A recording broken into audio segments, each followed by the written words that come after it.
quem será que vai aparecer daqui a pouco aqui na tela para trazer informações em Kate? Nosso amigo, né? Nosso colega Sérgio Everton, marcando presença aqui no Jornal da Regiolesp mais uma vez. Com certeza tem alguma... Tudo bem, Sérgio? Bom dia, Kate. Bom Parabéns aí dia. pelo trabalho, Daniel. Bom dia a todos. Bom dia, né, também aos nossos ouvintes aí, nossos telespectadores da nossa Rede Alesp. Daniel, o seu xará, né, é complicada essa situação, né? Mas ele foi bem correto no que ele falou, essa questão aí do desemprego, né, meu amigo? Não é fácil para as pessoas, não, né? Tentar se adaptar a isso. A situação é muito muito complicada para o empresário, é, mas sobretudo para o empregado, né? Mas aí você tem o lado da produção, né, também. A gente tem que ver, sei lá, é chato isso, né? Você fala assim, vamos cortar, sei lá, de uma empresa aí de 100 funcionários, vamos cortar aí pelo menos 20%, 30%. É claro que a gente vê o lado do trabalhador, mas também a gente tem que olhar o lado do empresário, né? Se você não produz, como é que você vai pagar salários, né, para o seu funcionário? Tem tudo isso, né? Então, o que ele colocou é bem certo isso, né? Essa logística dele. Né? Peraí, vamos tentar, né, ver uma outra maneira, né? Tentar aí, a gente vai produzindo aos poucos ou vai tentando, né, achar um meio termo, um caminho para que esses funcionários não percam os seus empregos, né? O que o Daniel falou é muito importante, a gente tem que ficar atento a isso, né, Daniel? É uma pena, mas, como eu disse, não é culpa de ninguém. Ninguém tem culpa disso, né? Exatamente. O culpado é esse coronavírus, essa pandemia que a gente está vivendo. Temos de nos acertar para tentar passar por isso sofrendo menos, né? Eu acho que certamente vamos tirar algumas lições dessa pandemia. E o que você nos traz hoje, hein, Sérgio? Olha, Daniel, eu gosto de falar aqui também do trabalho, né, dos nossos parlamentares aí fora da Assembleia Legislativa, né? De vez em quando eu cito aqui os deputados, não dá para fazer, claro, ao longo do tempo, mas são 94 deputados. Mas é importante a gente citar aí o trabalho dos parlamentares fora da casa, né, como a deputada Maria Lúcia Amari, né, do PSDB, a deputada que é ali da região de Sorocaba, olha que legal, ela está feliz, muito feliz, viu, Daniel e Kate, pela conquista aí da liberação de R$ 1,5 milhão de reais, em meio junto aí ao governo, né, do estado, para ajudar os municípios aí da região dela, né? Quer dizer, Sorocaba é grande, né? Tem a região e tem vários municípios aí em volta aí para o custeio da saúde, né, no combate aí ao coronavírus. A aquisição, como eu disse agora, também de ambulâncias, né? Isso é muito legal, é muito importante. São 12 municípios aí que vão ser beneficiados com esse montante, vão ser distribuídos aí na região de Sorocaba. Então é muito legal, a gente precisa estar enfatizando aqui, mostrando o trabalho também dos nossos parlamentares fora da Assembleia Legislativa, né? Muito legal isso da deputada Maria Lúcia Amari, junto ao governo do estado, essa arrecadação, esse montante aí de R$ 1,5 milhão que vão ser destinados aí para essas compras aí de ambulâncias para a região aí de Sorocaba, né? Muito legal, viu, Sérgio? Parabéns, e é importante esse tipo de iniciativa. Né, Daniel, o trabalho dos nossos parlamentares fora da Assembleia, porque também não é só na Assembleia Legislativa, o trabalho deles continua, né? Aí fora, nas suas regiões, nas suas bases, são 94 deles, são 94 deputados aí, e mais da metade aí tem a sua base fora aqui da cidade de São Paulo, no interior. Então eles continuam trabalhando, eles não param. É muito bom a gente estar sempre lembrando disso aqui, né? Do trabalho deles fora da Assembleia Legislativa. Muito importante. Olha, exatamente. Eu tenho umas notícias aqui também ótimas, viu? Como a minha parte aqui é falar de notícias boas, né? Ao contrário dessa pandemia, né? Desse coronavírus. O Brasil, para você ter uma ideia, Daniel e a Caterina, recebeu aí o primeiro lote de compra de 10 milhões de testes contra aí a Covid, né?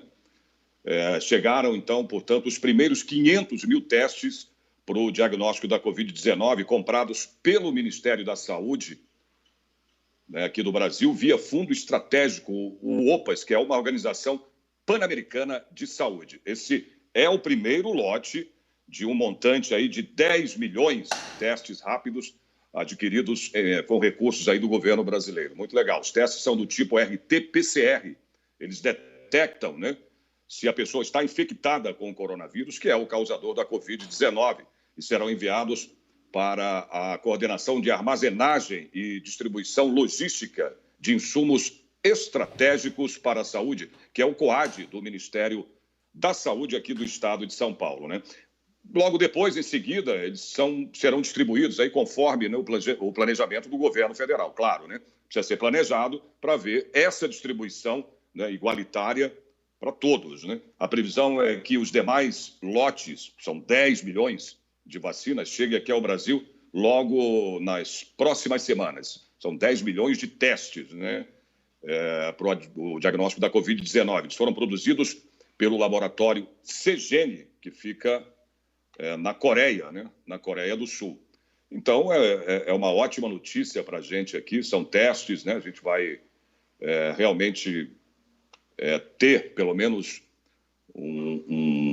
vamos dizer assim, desafogar, né, um pouco essa nossa situação do coronavírus. Eu tenho certeza, e a gente torce para isso, né, que dê certo esses testes aí da Covid. E também temos aqui um tratamento brasileiro, sabe com quê? Com anticoagulante, que tem sucesso aí contra a Covid. O uso de um anticoagulante em pacientes com Covid-19 aqui no Brasil apresentou resultados altamente promissores. Olha que notícia legal, né? Dos 27 pacientes que receberam esse tratamento experimental, 25 deles, olha só, Daniel, já estão recuperados e 2 ainda permanecem hospitalizados, né? Esse tratamento brasileiro está sendo testado no Hospital Sírio-Libanês desde o final de março. Ele foi aplicado também em hospitais da rede municipal aqui de São Paulo, em pessoas entre 39 e 96 anos de idade. Alguns deles, né, cardíacos e diabéticos. O estudo ele é coordenado pela pneumologista Eunara Márcia Negri, que é médica, né? Ela é médica e também professora. Ela é médica do Sírio-Libanês e professora de patologia da Faculdade de Medicina da USP. Quer dizer, são notícias aí, né, ótimas no Brasil e que deixa a gente um pouco mais aliviado, né? Não que o problema não está, claro, resolvido, não tem, isso demora, como a gente tem falado, né? Uma vacina para ser criada, como eu sempre enfatizo aqui, leva pelo menos 2 anos, né, para ser desenvolvida, para ser testada, para ter eficácia, né? E também na Alemanha e no Reino Unido, olha aí, começam os testes de vacinas em humanos. Está começando, eu falei disso no final dessa semana passada agora, né?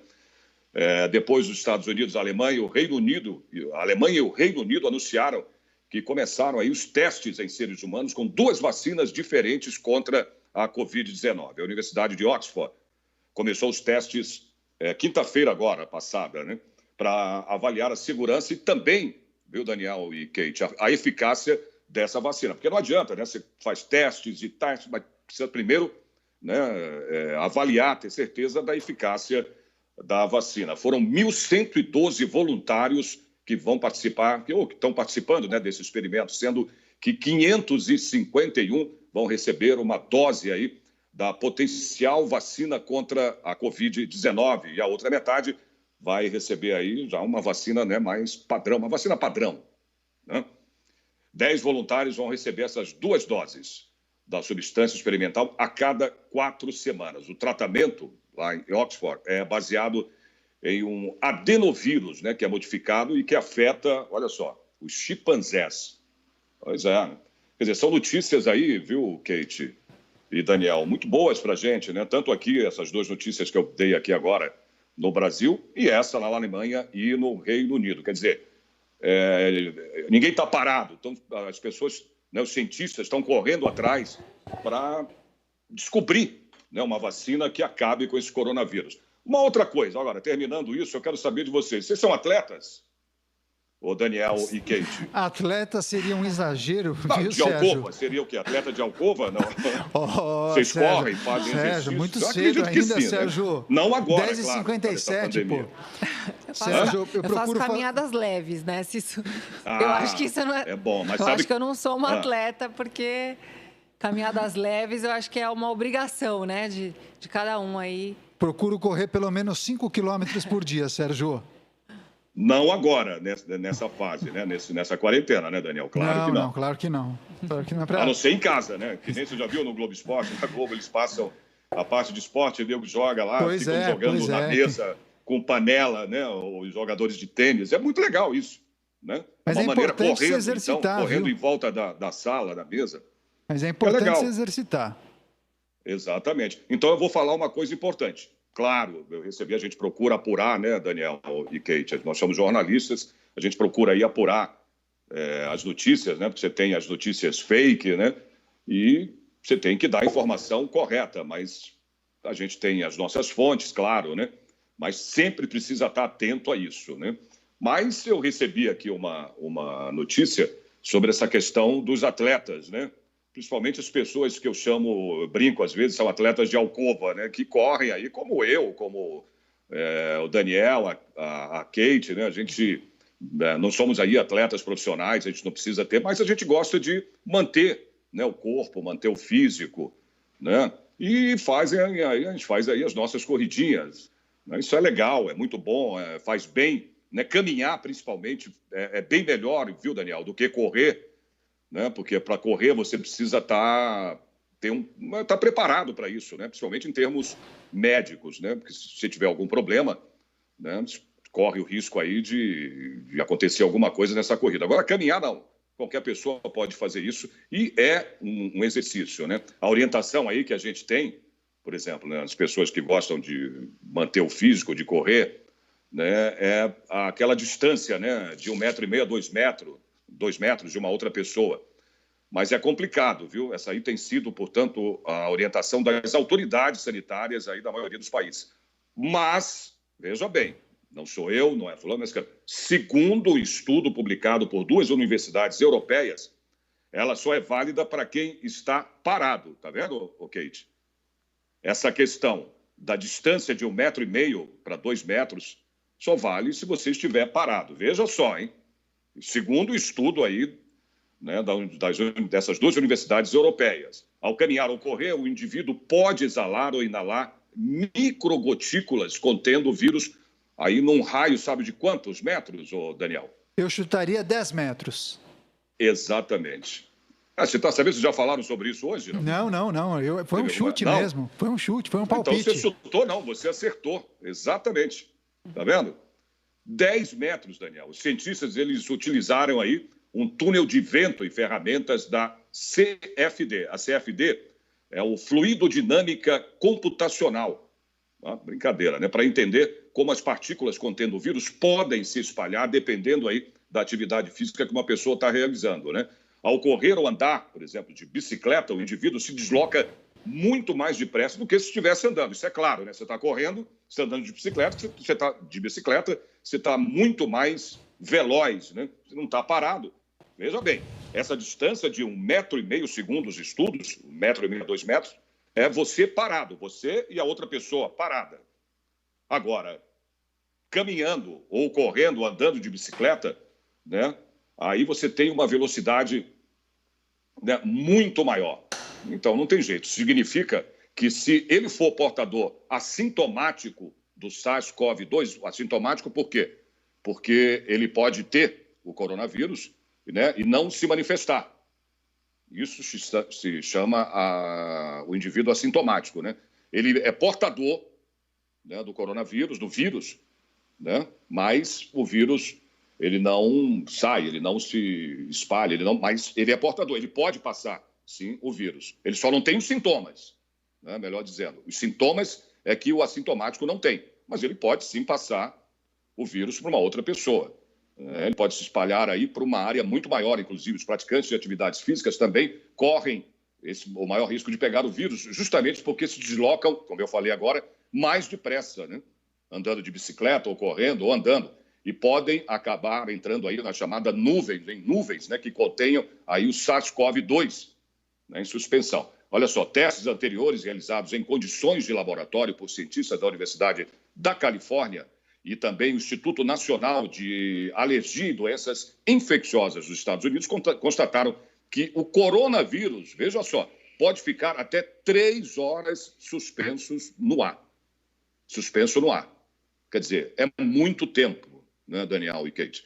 Já foi demonstrado aí que o coronavírus pode ser transmitido pela fala. E agora acredita-se também que isso possa ocorrer por meio da respiração.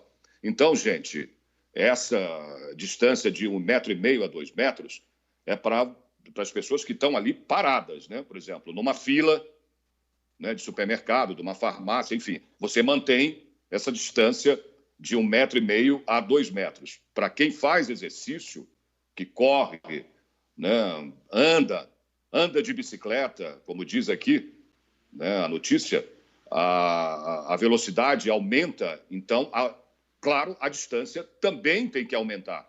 Então, 10 metros seria o ideal de distância. É complicado, né, Daniel? As pessoas ficarem nessa distância quando estão fazendo exercício na rua ou correndo. Quer dizer, o ideal, então, né, Sérgio, é que...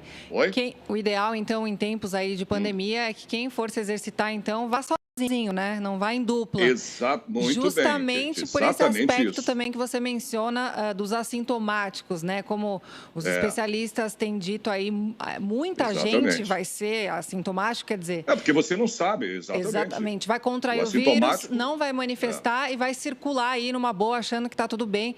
E, na verdade, estará aí contaminando, né, os demais. Exato. Então... se você puder manter se você estiver andando de bicicleta, né, ou correndo, ou andando, se você conseguir manter essa distância de 10 metros, ótimo, maravilha. Porque tem sentido o que eles dizem aqui, né? Porque você está correndo, o vírus está com muito mais, né, velocidade. Você está na velocidade, você está correndo, você está andando, né, ele vai se propagar mais rápido, vai ficar nas nuvens e mais rápido. Então, a distância tem sentido isso, se você pensar bem. Com certeza. Né?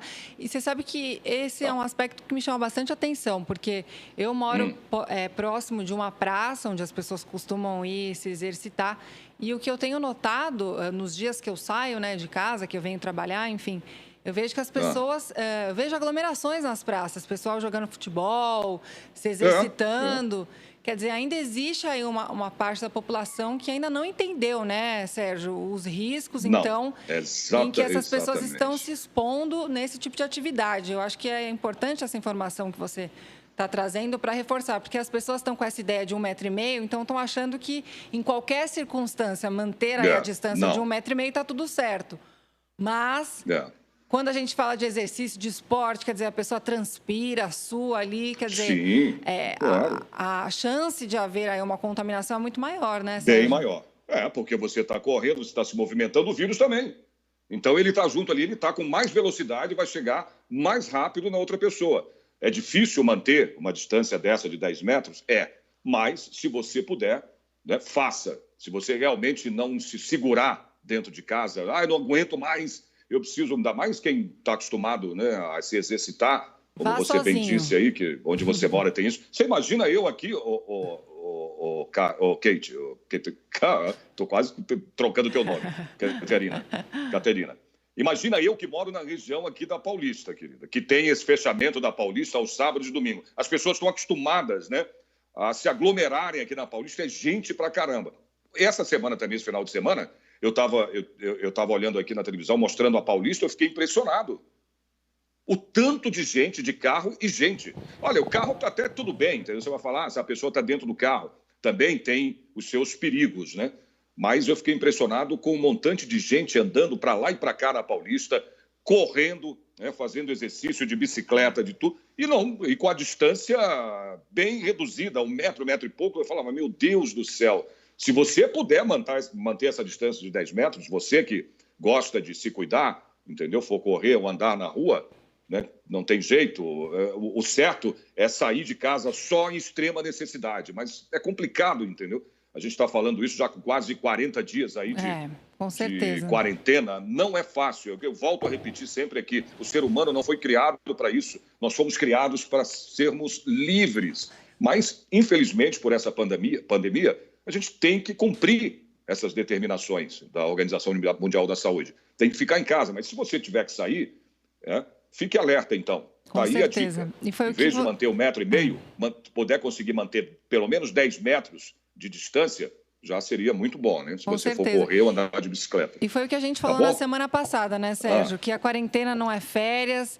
Quer dizer, além das pessoas não saírem aí em dupla para se exercitar, também não é o momento de fazer churrasco, de fazer festa, de se reunir na casa dos amigos. Quer dizer, é um momento de isolamento mesmo, né, Sérgio? Mas você viu o que deu com esse negócio de churrasco, que foi o nosso primeiro caso no Brasil, né? Exatamente. Do senhor de 62 anos. Aquele senhor que chegou da Itália, deu um churrasco para todo mundo para comemorar a chegada dele do exterior para cá e contaminou todo mundo. Quer dizer, todo mundo teve que ser praticamente todo mundo de quarentena, entendeu? Por quê? Por causa de um churrasco. Então não pode, gente. Não tem, né? Tem que seguir, entendeu? O que manda a OMS. Não é para fazer isso, não é para sair de casa. Fique em casa, está aqui, ó. Eu falo sempre, está aqui, fique em casa, né? Acho que não dá mais nem para ficar falando como as pessoas falam na televisão, viu, Daniel? Se puder, fique em casa. Para com isso, esquece isso. Não é se puder, fique em casa. Porque a gente fica falando assim, se puder, a pessoa já acha, né? As pessoas já, de repente, se eu tiver que sair, eu vou dar uma saidinha. Não, tem que ficar em casa. Não tem outro jeito. Até isso ser, né, se chegar a uma... Né, acabar com esse coronavírus. É isso aí, Sérgio. Gostei de ver. Uma solução de vacina, ter uma vacina para acabar com isso. Senão, não adianta, cara. A vacina, o vírus, né, já se fala, é vírus, ele passa, não adianta, não tem o que fazer. Entendeu? Então, fique em casa, gente. Se puder, esse negócio de falar se puder, não, fique em casa. Não dá mais nem se puder na situação que a gente está. Você viu o aumento da curva aí, ô Daniel? Com certeza. Do coronavírus. Cara, impressionante. Você viu quantas covas aí foram abertas aí? 19 mil. Falaram ontem, falei, gente, meu Deus do céu. No pico então, se você ainda, não quer estar numa cova dessa, pelo amor de Deus, fique em casa. Pronto. Legal, Sérgio. Muito obrigado por sua participação. Sérgio. Um grande abraço e fique em casa. Outro para vocês. Permaneça eu estou em em casa. casa, pode ter certeza. Permaneça em em casa, Se cuidem aí vocês viu? também. Um abraço, Sérgio. Cuidem. Obrigada. Outro, Kate. Bom trabalho aí para vocês e até amanhã. E é engraçado, viu, Tchau, Kate? Isso que o Sérgio abordou, inclusive os seus comentários, muita gente tem ficado em casa. Mas o que eu tenho visto é o seguinte, por conta dessas lives, as pessoas chamam os amigos, as amigas e fazem a live juntos, né? Fazem verdadeiras reuniões, é o que a gente tem chamado de quarentena gourmet. A pessoa fica postando na rede social que está assistindo live de fulano, ciclano, abre um drink, posta na rede social, 5, 6, 7 pessoas em uma sala. Isso não é recomendável, né? É um perigo, né? E você sabe que esses dias aconteceu um problema desse com uma pessoa que eu não vou, uma figura aí pública que fez uma festa, reuniu aí um pessoal na casa dela, filmou, postou foto e a atitude dela foi extremamente criticada aí nas redes sociais, quer dizer, sofreu uma pressão muito grande por parte não só da população, mas dos próprios artistas ali do meio em que ela convive. Ela até chegou a fazer um vídeo pedindo desculpas e muitas pessoas disseram, a gente não desculpa, isso é uma falta de respeito. Quer dizer, a gente tem que dar o exemplo, né, Daniel? Quer dizer, a gente não pode falar, fique em casa e de repente fazer uma festa em casa, que é praticamente a mesma coisa, né? Exatamente.